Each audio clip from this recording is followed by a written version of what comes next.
নমস্কাৰ আশা কৰোঁ আপোনালোক সকলো ভালে কুশলে আছে আপোনালোকৰ মনত আছেনে ৰাম জন্মভূমিত মানে অযোধ্যাত ৰাম মন্দিৰ নিৰ্মাণ কৰাৰ প্ৰাকমুহূৰ্তত যেতিয়া ভূমি পূজন হৈছিলে যিদিনা ভূমি পূজন হৈছিলে সেইদিনা সেই উৎসাহত অসমত বুলিয়েই নহয় সমগ্ৰ ভাৰতবৰ্ষত সনাতন হিন্দু ধৰ্মাৱলম্বী লোকসকলে কি কৰিছিলে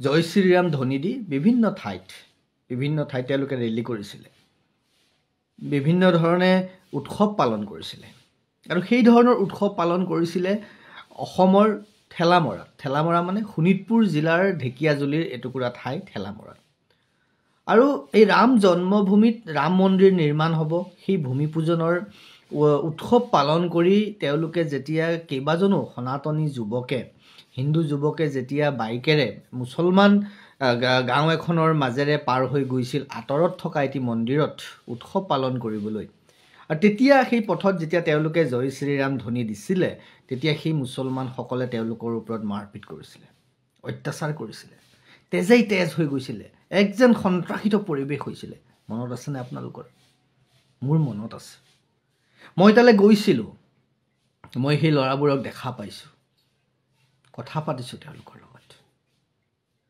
আৰু তাৰ পিছত 4-5 বছৰৰ মূৰত যোৱা 6 জানুৱাৰীৰ দিনা নতুন বছৰ 2024 চনৰ 6 জানুৱাৰীৰ দিনা লখিমপুৰ জিলাৰ সাৱতিত এখনি ইছলামিক শৈক্ষিক অধিৱেশন আয়োজন কৰিছিল মূল উদ্যোক্তা আছিল মুস্তাফা কালাম আজহাৰী ইছলামিক ধৰ্মগুৰু বা ইছলামিক পণ্ডিত আৰু সেই সভাখনত ইছলামিক শৈক্ষিক অধিৱেশনখনত উপস্থিত আছিল লখিমপুৰ জিলাৰ মুছলমান সমাজৰ লগতে শিৱসাগৰ দৰং ধুবুৰী হোজাই নগাঁও শোণিতপুৰ জিলাকে আৰম্ভ কৰি বিভিন্ন ঠাইত বিভিন্ন মছজিদৰ ইমাম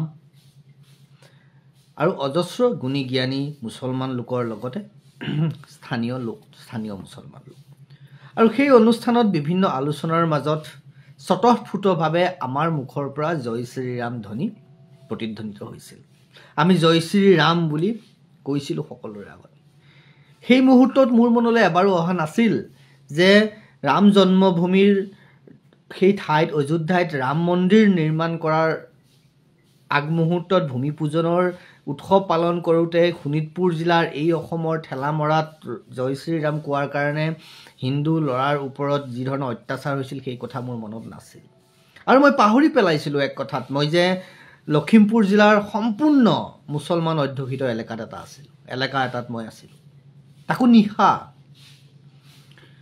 ঠিক 9:30 মান বজাৰ পৰা আমাৰ কথা বতৰা আলোচনা হৈছে তেতিয়া যেতিয়া মই জয় শ্ৰীৰাম ধ্বনি দিছোঁ আচৰিত ধৰণে মোক আহ্লাদিত কৰিলে সেই মঞ্চত উপস্থিত থকা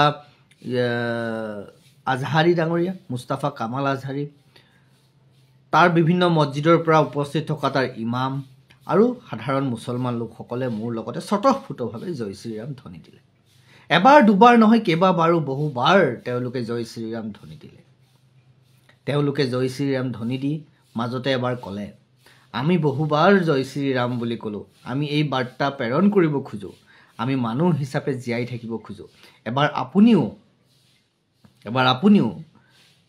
তেওঁলোকৰ যিটো ধৰ্মীয় শ্লোগান এবাৰ আপুনিও আমাৰ ধৰ্মীয় শ্লোগান দিয়ক এই সমস্ত কথাখিনি সমস্ত ঘটনাখিনি আমাৰ পেজত শ্বেয়াৰ কৰা আছে এটি পৰ্টেল চেনেলে সেইটো লাইভ কৰিছে প্ৰথমৰ পৰা শেষলৈকে আপোনালোকে ভিডিঅ'বোৰ তাত চালে পাব মই সনাতন সত্তাত বিশ্বাসী আৰু 22 তাৰিখে ৰাম মন্দিৰ কি হ'ব মুকলি হ'ব আনুষ্ঠানিকভাৱে ৰামক বিশ্বাসী নহয় সেইকাৰণে জয় শ্ৰীৰাম বুলি কওঁ কৃষ্ণ বুলি কওঁ সনাতন সত্তাই সকলোকে আঁকোৱালি ল'বলৈ দিছে সেই ৰামে আমাক কি দেখুৱাইছে চাবৰি সেই যিগৰাকী বুঢ়ী লোকে ৰামক নিজে কামুৰি খোৱা এটি ফল খাবলৈ দিছিলে জুঠা ফল এটি খাবলৈ দিছিলে আদৰ যত্ন মৰম ভালপোৱা সন্মানেৰে তেওঁ মুখেৰে কামুৰি দিয়া বগৰীটো শ্ৰীৰামক খাবলৈ দিছিলে শ্ৰীৰামে খাইছে শ্ৰীৰামে নাখাওঁ বুলি কোৱা নাছিল বা তেওঁক তিৰস্কাৰো কৰা নাছিল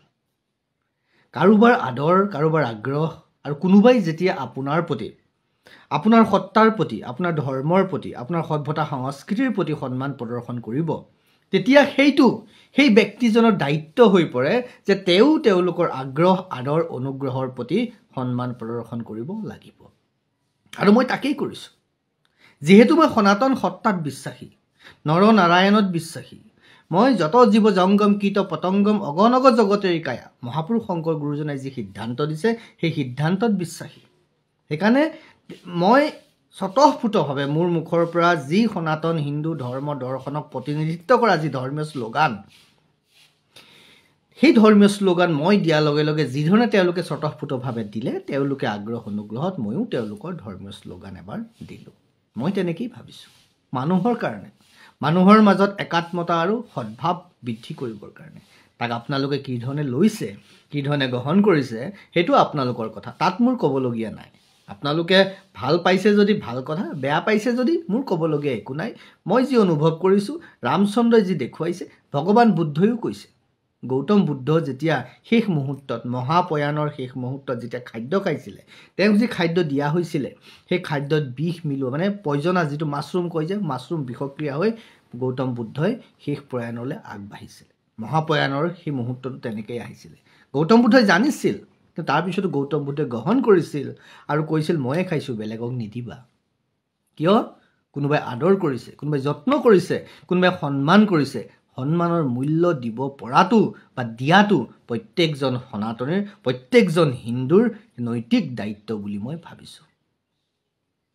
মৰম দিলে মৰম দিয়াটো কৰ্তব্য।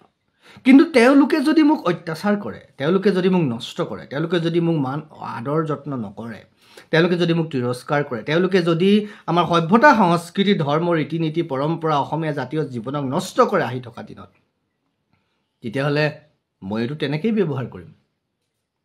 মৰম দিলে মৰম পাব, আঘাত কৰিলে আঘাত পাব। এয়া সনাতন শাস্ত্ৰই সেয়াও কৈছে। মহাভাৰত তাৰেই প্ৰমাণ। শ্ৰীকৃষ্ণই গীতাততো তাকেই কৈছে, নাই কোৱা জানো? গতিকে কোনে কি ভাবিছে, কোনে কি কৰিছে, চাওক, সনাতন সিদ্ধান্ত আমি সকলোকে আঁকোৱালি লৈ আগবাঢ়িব খুজিছোঁ।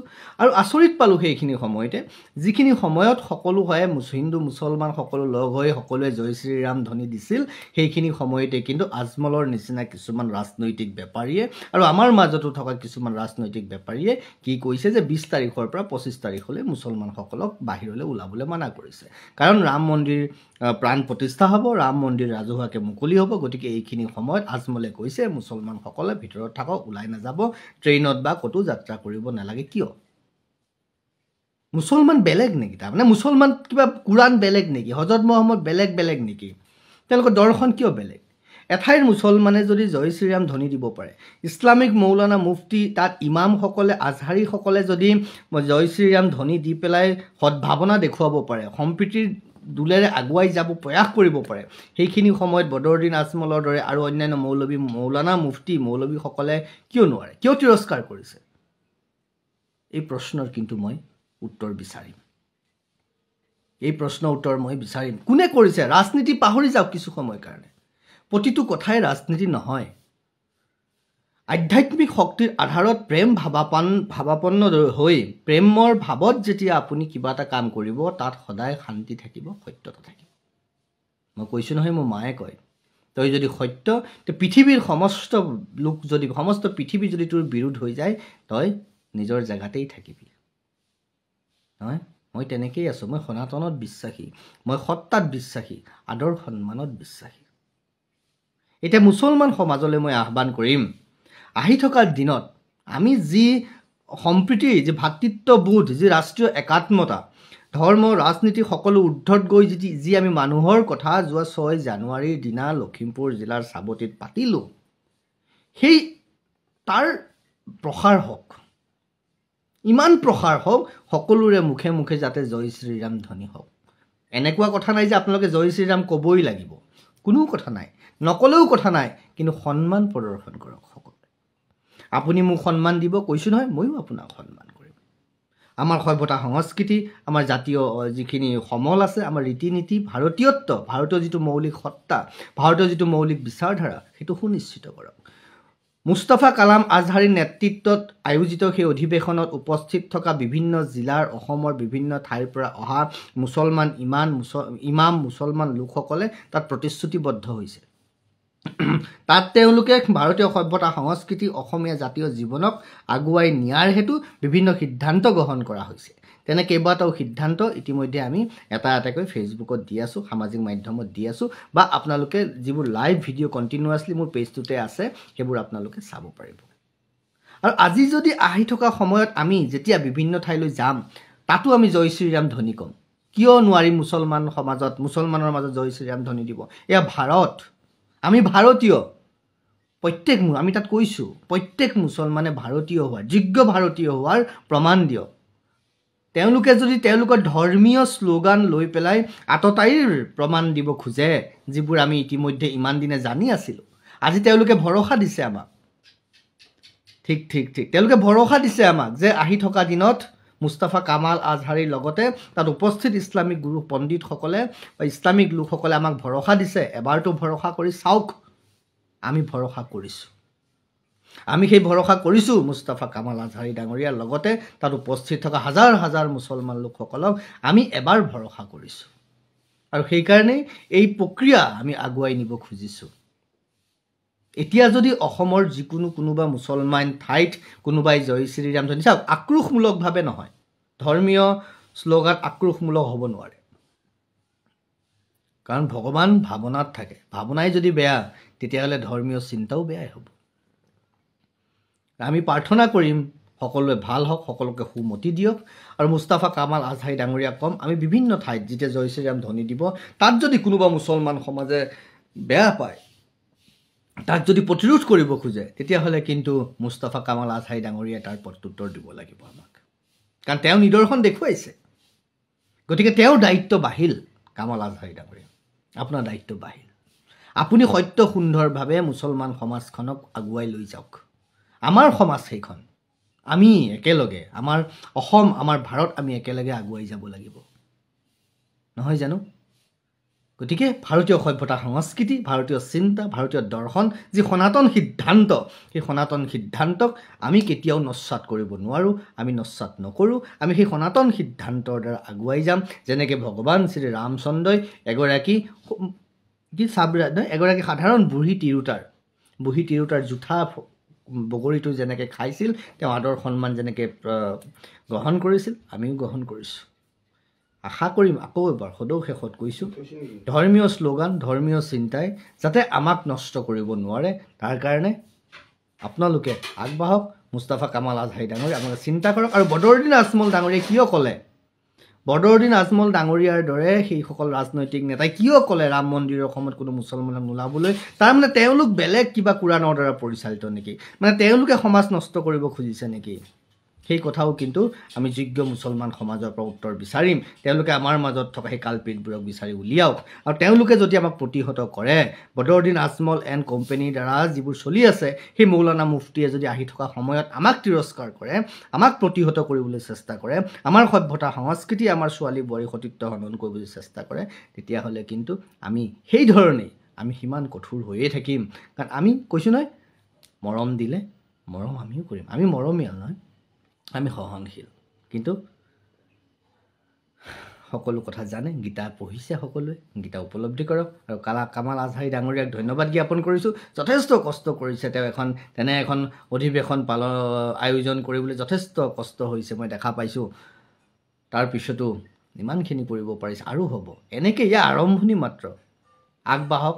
আমিবোৰ সত্য শুদ্ধভাৱে যোগ্য মুছলমান হওক, যোগ্য খ্ৰীষ্টিয়ান হওক, যোগ্য জৈন বুদ্ধিষ্ট, সকলো যোগ্য হওক, সভ্য হওক, সনাতন হওক।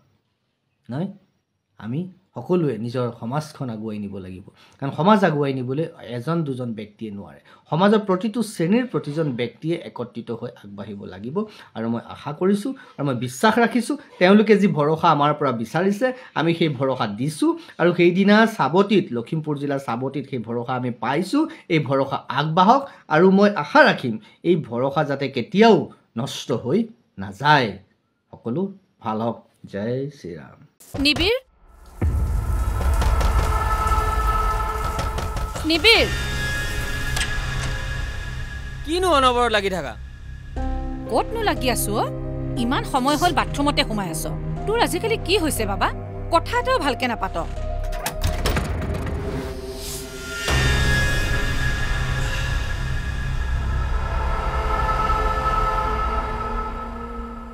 নিচাসক্ত ব্যক্তিক নিচামুক্ত কৰাৰ বাবে যোগাযোগ কৰক ৰাষ্ট্ৰীয় টোল ফ্ৰী নম্বৰ 1800 1100 31 জিলা প্ৰশাসন আৰু জিলা সমাজ কল্যাণ বিভাগ কামৰূপ মহানগৰ অসম চৰকাৰৰ দ্বাৰা জনহিতাৰ্থে প্ৰচাৰিত